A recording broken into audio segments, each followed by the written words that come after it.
Salam, bugünkü videoda mən sizə Oscommand Injection mövzusunu izah etməyə çalışacağam. Bu mövzudakı bütün labları bir yerdə işləyəcəyik Portseviqırdakı.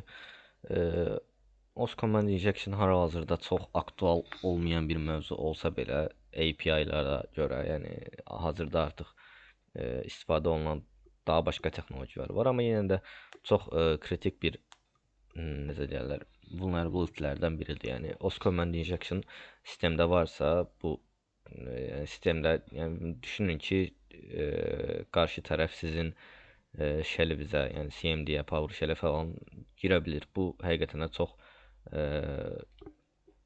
riskli bir mövzudur. Ona görə bu gün bu mövzunu izah etməyə çalışacağam bu gün sizə. Oscommand Injection deməli birinci ilə başlayaq. Burada bizə nə deyir? Deyir ki, burada Oscommand Injection Product Stack Checker-da Oscommand Injection vulnerability var. Həmçinin bunu deməzdən qabaq bu lab işləməkdə işləmək üçün siz əməliyyat sistemləri haqqında müəyyən biliklərə sahib olmalısınız. Çünki məsələn baxın burada biz əməliyyat sistemlərindən istifadə edəndə məsələn NSLOOKUP komandidir və yaxud burada special charlar var. Məsələn meta charlar. Bu or operantı, end operantı, pipe, double pipe və ya nə bilim nöqtə qoşa, sonra slash n, tərs slash n, backtick, dollar. Məsələn bu isə bizə Unix based sistemlərdə lazım olur, Linux əsaslı sistemlərdə yəni. Amma bunlar isə digər sistemlər, Windows və Unix based sistemlərdə də istifadə oluna bilir. Bəli, bunların hər birinin mənasının necə istifadə olunduğunu bilməlisiniz. Çünki birazdan görəcəyiniz kimi biz bunları istifadə etdikdə bunlardan aldığımız cavablara əsasən atak payloadımızı inkişaf elətdirib hücum eləyəcəyik sayta. Deməli, laba keçid edək. Buranı təmizləyim. Aha. Bizə nə deyirdi? Deyir ki, Product Stack Checker hissəsində Oscommand Injection vulnerability var. Shell command uses product storages and bəli. Məsələn, girək bura. Product ID-si 1 olan. Nə göndərir? Heç nə göndərmirik. Aha, baxın, burada London var, Paris var, Milan var. Check stack eləyirəm. Bizdən istədiyi şey nədir? To execute who am I? And determine the name of.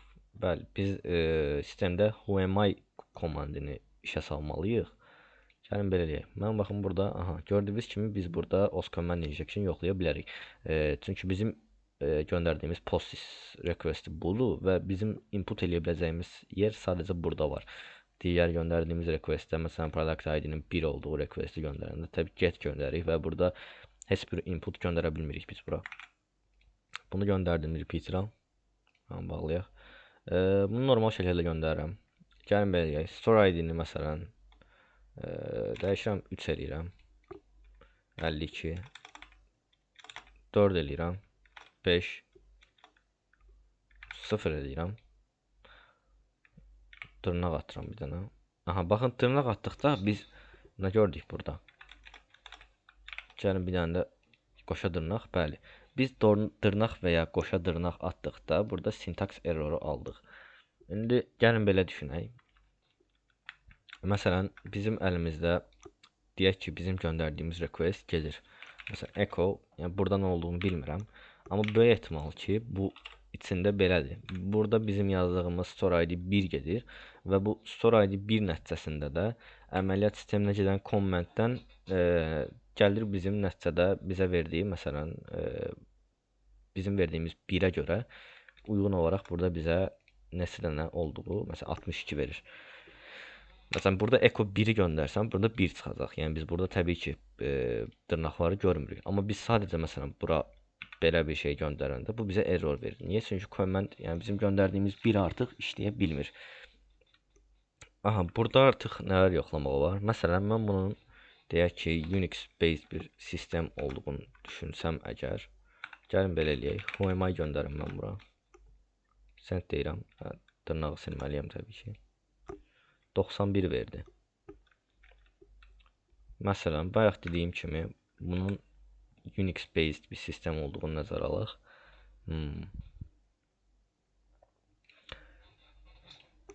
backslash n ilə verdim. Niyə? Çünki aşağı sətri keçməyini istəyirdim, amma biz cavabı belə göstərə bilmədik.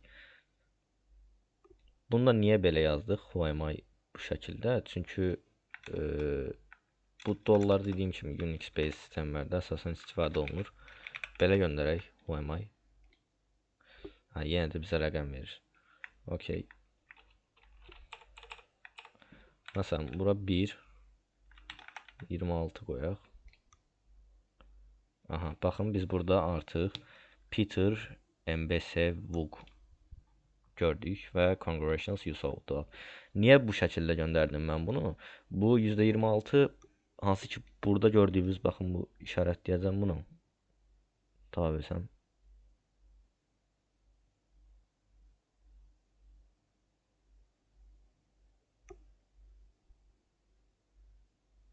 Tapamadım.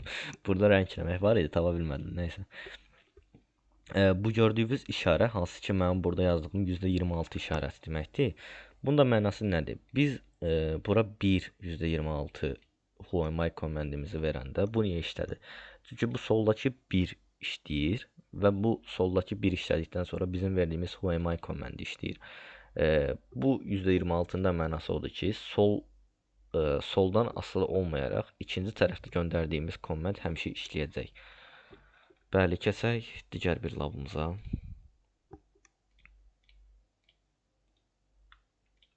Aha, blind OS command injection with time delays. Keçək. This lab contains a blind OS feedback function'da deyir ki, OS command injection var. Application is a shell command containing user's byte details. The output from the command is not. Aha, bu artıq blinddır. Yəni ki, bizim burada göndərdiyimiz, requestə göndərdiyimiz, məsələn, biz burada artıq gördüyünüz requestə bunu göndərdim və response-da bunun cavabını aldım. Amma əgər server mənə response-da bunun cavabını, who am I məsələn göndərdiyim komandın cavabını göndərmirsə, bunu necə yoxlayaram? Sleep on komandləri var, sleep komandləri var. Məsələn, mən bura home yerinə sleep on yazsam, məsələn, görəcəksiniz ki, 10 yazmayaq, çox uzun olmasın. Sleep 5 yazsam, 5 saniyə sonra gələcək. Baxın, response dönmür mənə. Yəni 5 saniyədən sonra response çıxacaq və mənə gələcək gördüyünüz kimi. İndi bu lab da ona aiddir. Deyir ki, 10 saniyəlik delay yarat serverdə baş üstə. Proxy-yə gəlirəm, buranı təmizləyək.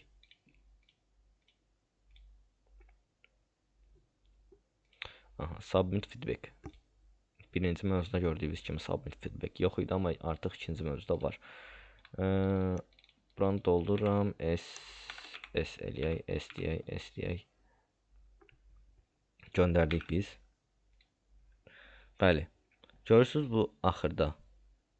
Baxın, burada digərləriniz baxmağa ehtiyac yoxdur. Çünki gördüyünüz kimi get ilə göndərdik. Yəni metodları fərqlidir. Bizim sadəcə toxuna biləcəyimiz yer burada post. Deməli, CSRF tokenimiz var, name var, email var, subject və s. və ilə axır. Elə mən bayaq elədiyim kimi bir şey yoxlayacağım. Bura %26 dollar işarəsi. Burada sleep 10 deyəcəm. Send deyəcəm. Gördüyünüz kimi sistemdə işlədi. Server bizə cavabı göstərmir. Çünki 10 saniyə delaylı göstərəcək. Gözləyirik responsunu görməyin. Bəli, response gəldi. Bu labı da həll etdik. Aslında mən birinci labdan sizə ikinci labı göstərmiş oldum. Aha. Blind OS command injection with output redirection. Bəli. Burada biz hər nə qədər də sleep on göndərib məlumat, yəni burada injection olduğunu tapa bildik. Amma biz bu injection'ı artıq exploitation etdiyimiz mərhələdə bunu biz exploitation etmək üçün bizə bəzi fərqli metodlar lazım olacaq. Məsələn, buradakı kimi biz sistemdə var www images. Aha, burada. Bəli, qaldığımız yerdən davam eləyək. Biz blind OS command injection with output redirection'da qalmışdıq. Deməli, yenə də deyir ki, feedback funksiyasında da doğrusu vulnerability var. Output from the command. Deyir ki, yəni də blinddır, yəni response siz görməyəsiniz onu göndərdiyinizi. Bəli, mən bayaq dediyim kimi burada biz artıq yeni metodlardan istifadə etməliyik. Buradakı artıq biz exploitation eləmək üçün. Yəni biz artıq burada açığın olduğunu bilirik. Amma biz bunu necə exploitation edəcəyik? Açığın olduğunu gördüyünüz kimi slip ilə biz təsdiqləyə bilirik. İndi biz buradan exploitation eləmək üçün isə bunu görə bilməyəcəyimiz üçün biz bunu artıq başqa bir yerə yazıb və yaxud nəsə eləyib biz bunu görməliyik.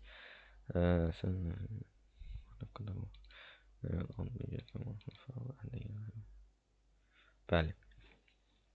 Labımıza keçəcək. Proxy bunu clear restore eləyirik. Submit s classic göndərdim repeater'a. Aha. Bəli. İndi birinci açığın olduğunu təsdiqləyək. Yəni normal klassik sleep göndərirəm. Baxaq işləyəcəkmi belə? Yoxsa necədir? Yəni arxitekturası necədir saytın?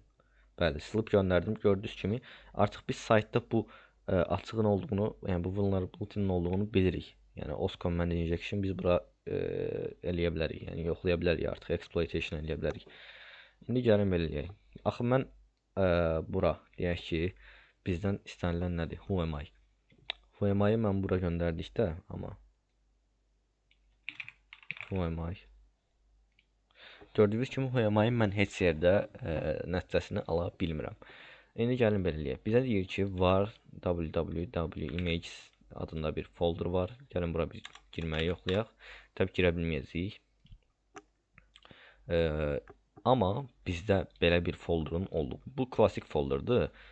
Belə deyək, Linux sistemlərində var faylı biz məsələn hər hansısa bir web aplikasiyası broadcast, yəni göndəririk və bu web aplikasiyasının içində olan fayllar var direktorisində saxlanılır.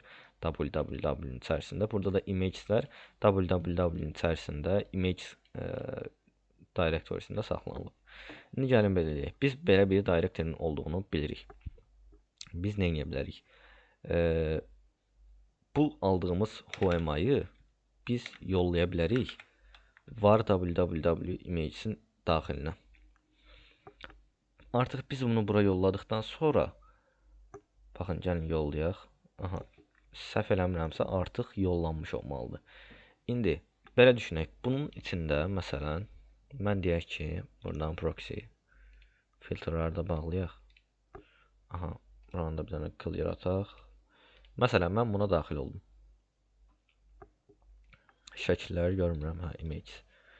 Baxın, görürsünüz, burada 39.jpg faylı yükləndi. Buna get request atıb və biz nəticədə bu gördüyünüz görə bilirik də, yəni bu şəkli görə bilirik. Məsələn, image adres elədim, göndərdim. Baxın, image file name 39.jpg. Əgər mən indi məsələn bunu göndərirəm repeater'a, bunu göndərdikdə baxın, render şəklin özünü görürük. Bu faylın özü bizim mənim sizə bayaq göstərdiyim var www imagesin daxilindədir. Əgər mən ora amma bir dəqiqə, mən bunun daxilinə şəklə atmışam, amma nə olsun deyə ad verməmişəm. Who am I-ı bura göndərək, olsun məsələn toğrul.txt. Yeni bir toğrul.txt fayl yaradılacaq və who am I bunun daxilinə göndəriləcək. İndi əgər səhv eləmiriksə, hələ ki səhv eləyirik, bir dəqiqə buradan kopyalayaq. Bunun daxilində artıq bizim şəklimiz var. Və mən request hissəsinə bura toğrul.txt göndərsəm, bəli, gördüyünüz kimi biz burada Peter, yəni username'in adını görə bilirik. Gördüyünüz başqa bir yerə göndərdim. 39.jpg göndəriləndə aldığım cavab buydu. JPEG də səhv eləmirəm. JPEG deyil, PNG idi. Nə idi bu? JPEG imiş.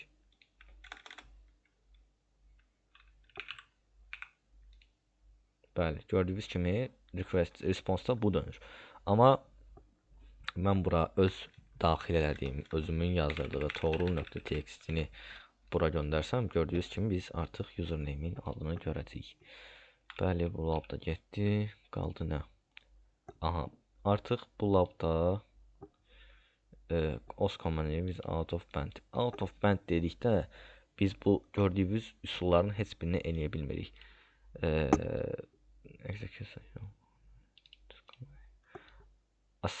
Bu gördüyümüz asinkron olaraq işləmə, yəni executed asinkron, yəni o deməkdir ki, bu arxadakı proseslərin heç birini biz görə bilmirik və web serverdən əlaqəsiz olaraq işləyir. Yəni web server fərqli bir yerdə işləyir.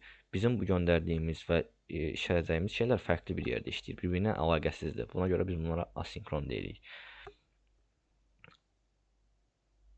Bəli, deyir ki, bu mümkün deyil. Siz onu başqa bir yerə göndərəsiniz və s. Deyir, fərqli bir domain nəticəsində, amma siz bunu exploit edə bilərsiniz. Bəli, indi burada gördüyünüz kimi biz burp-ün collaborator funksiyasını istifadə etməliyik. Buna görə də mən keçirəm artıq nəyə? Keçirik biz kalimizə. Çünki bizə bunun üçün kali lazım olacaq. Belə eləyək. Daha doğrusu Burp Suite Pro lazım olacaq. Bundan Burp Suite Pro-nu açaq. Next, start.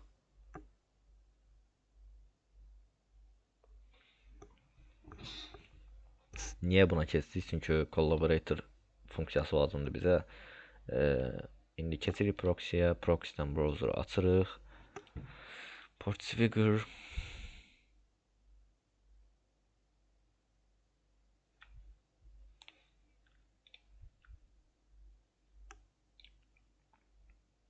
Burada mən bir dənə hesaba daxil olum. Gəlim. Bəli, hesaba daxil oldum. Keçək os command injection-a. Labımızı açaq. Verək alta. Aha, access lab eləyək. Bunu biraz balacalaşdıraq. Buranı bir dənə clear ataq. Bəli. Yəni, harada deyir feedback funksiyasında deyir açıq var. Okey. Gedək. Yenə bir dənə sürətli feedback göndərək. Aha. Göndərdik feedbackimizi. Repeater'a gəlirik. Inspector'a bağlayaq. Bu niyə bu şəkildədir? Belə eləyək. Requestimizi göndərəndə, baxın, gördüyünüz kimi normal şəkildə mən requesti göndərib cavab ala bilirəm. Mən məsələn mesaj hissəsinə gəlin belə eləyək. Bura 26 verirəm. Yəni 26 bayaq izah eləmişdim sizə. Bura sleep verirəm, 10 verirəm, bağlayıram. Send deyirəm. Sleep vermədi. Görəsən niyə?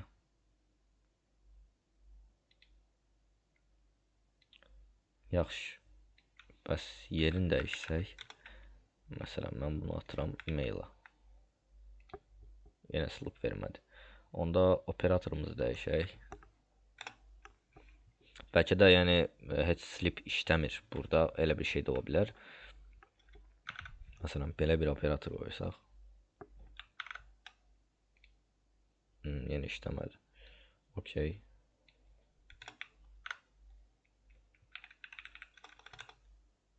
Mən bayaq nə inirdim?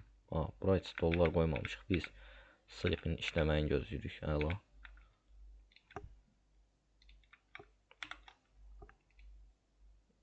Qoyduq, yenə işləmədi.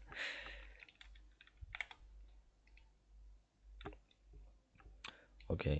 Keçək bura. Bura bir dənə dollar ataq. Bura bir dənə. Burada nə ataq? Beynim yandı, evini inirdim. Burada bir dənə 26 atım. Yaxşı, gəlin belə deyək. Bizə nə lazımdır?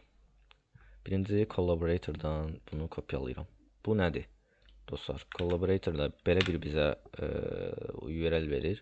Biz bu URL-ə request attığımızda artıq bizim burada attığımız requestə gələn hər şeyi biz görə biləcəyik. Yəni IP adresi olsun, hansı metod, hansı protokolla göndərilib request və s. Yəni hər şey baxın DNS bir dənə göndərdim burada. Deməli 4 ədəd DNS gəldi. Niyə 4 ədəd? Çünki DNS-i bilsəz, yəni bunu da bilmək əslində sadədir. Çünki DNS-də siz birinci root DNS-ə, sonra başqa yerlərə gedirsiniz. Burada 4 ədəd mərhələdən sonra gəlib tapmışıq biz buranı. HTTP requestlərimiz gedib. Requestlər, sonra responslar və s. və ilə axır. Bəli, indi biz gəlin belə eləyək. Buradakı email hissəsinə gəlin belə eləyək. Mən bura bundan qoyuram. Niyə? Çünki düşünün ki, bizim əməliyyat sistemində işləyən bir kod parçamız var. Və biz bu kod parçasına istəyirik ki, sol tərəf kod olaraq daxil olmayacaq da. Yəni bu normal bildiyimiz S işarəsi S deməkdir. Biz burada tapmaq üçün nə etməliyik? Yəni bu sol tərəf kod olmadığı üçün sol tərəf işləməyəcək. İndi mən bura sağ tərəfə nslookup 20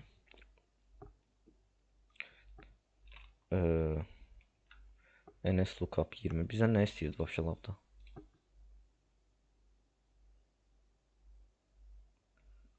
Belə. Onda gəlin belə eləyək. Bura bir dənə bunu kopyalayaq. Ataq. Collaborator-a gələk. Kopyalayaq. Repeater. Yapışdır. Bir dənə belə. Niyə belədim? Baxın. Bu o deməkdir ki, bu operant o deməkdir ki, sol tərəf işləyirsə, sol tərəf işləmirsə, sağ tərəf onda işləsin. Yəni sol işləmirsə, sağ işləsin. Amma sol işləsə, sağ işləməyəcək. Yəni komandların ardıcıllıq. Sol buradır, ilk komandimiz, ikinci də buradır. Bu soldakı komand olmadığı üçün bu sol tərəf onsuz da 100% olaraq işləməyəcək. Bunu niyə biz burada email hissəsinə veririk? Məsələn, biz bunu neyimə versək, strdt ola bilər. Yəni bu başqa bir funksiyaya çevrilib bunu komand olaraq algılayar və yaxud dırnağın içində olar və s. Yəni ən safe olan variant burada məncə emaildir. Çünki email yəni strdt-ə getmir. Çünki daxilində meta karakterlər var. Yəni %40 vermişik buraya işarəsi var. Aha.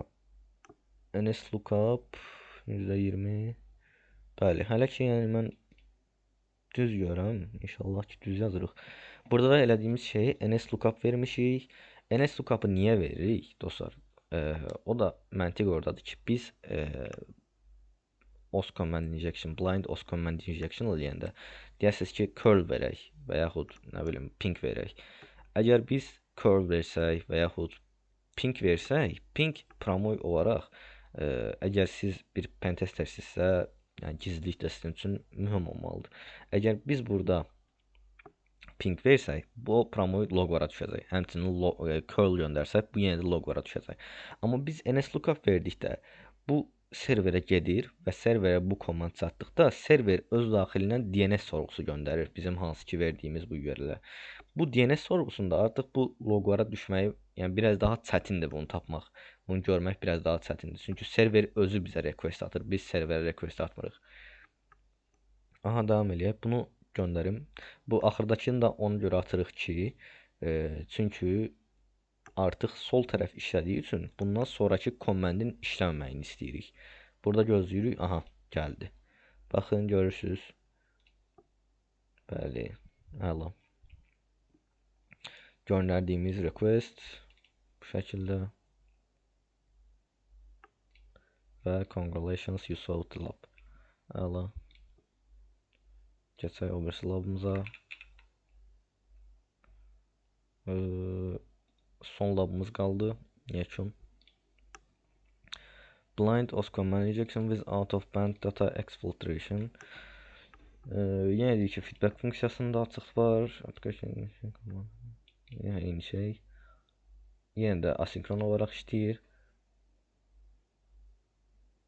Yəni yenə də bayaqki ilə eyni gedir əslində. Yenə deyir ki, heç bir yeri redirect eləyə bilmərsən çıxartdığın nəticəni. Amma deyir buna baxmayaraq sən out of band eləyib external domain-dən exploitation eləyə bilərsən. Execute to nədir?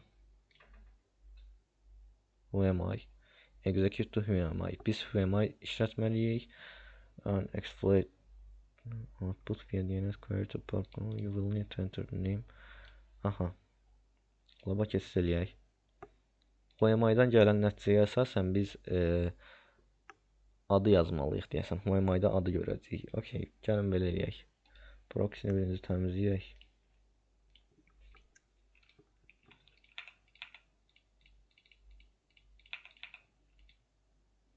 Göndərdim. Repeater inspektora bağlayaq. Lazımsız şeydir. Gəlin bayaq kim gedək. Bayaqçında nə etmişdik? Bizim ilkin məqsədimiz odur ki, HMI-yi görməkdir də məqsəd, düzdürmü? Yenə də sol tərəf komment olmadığı üçün belə bir şey verirəm. Sol tərəf komment deyil və biz indi öz kodumuzu yazmalıyıq. ns lookup 20 sonra dollar whoami nöqtə. Niyə bunu dollar olaraq verirəm? Çünki bunu biz dollar olaraq verməsək bu kod olaraq algılamayacaq bunu. Unix-də belədir. Aha, biz artıq burada collaborator-dan gələn domainimizi verməliyik bura, repeater-a. Domainimizi yapışdıraq və yenə də sağ tərəfdəki kodun işləməməsi üçün bura double pipeline qoyuram. Double pipeline qoyduqdan sonra ayda sayt çöküb deyəsən. Bəli. Sayta yenidən girirəm. Bunu da kopyalayıram. Yəni lazım olacaq onsuz da bizə. Yoxlayaq baxaq, işləyir ya yox. Payloadımız.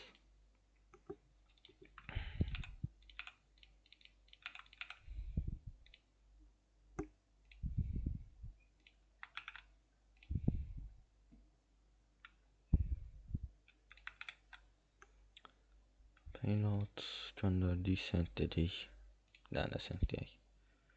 İndi gözləməliyik. Baxaq, request gələcək yoxsa yox. Ha, request gəldi. Bizdən də username istəyirdi. Biz baxın burada username whoami domain subdomain kimi vermişik burada. Subdomain kimi verəndə də bunu başa düşmədiyi üçün server, yəni bizdə burada dollar whoami command olaraq göndərir. Birinci bunu açır. Məsələn, belə göstərim. Dollar whoami desəm. Belə echo dollar whoami deməliyəm. Deyəmirəm, niyə? Maraqlı. Çünki PowerShell-də işləyirik. Linux lazımdır bizə. İndi bunu göndərdik. Collaborator-dan gəldi. Submit solution deyirəm. OK deyirəm. Bəli, bunu da həll etdiyimizə görə videonun sonuna gəldik. İzlədiyiniz üçün çox sağ olun.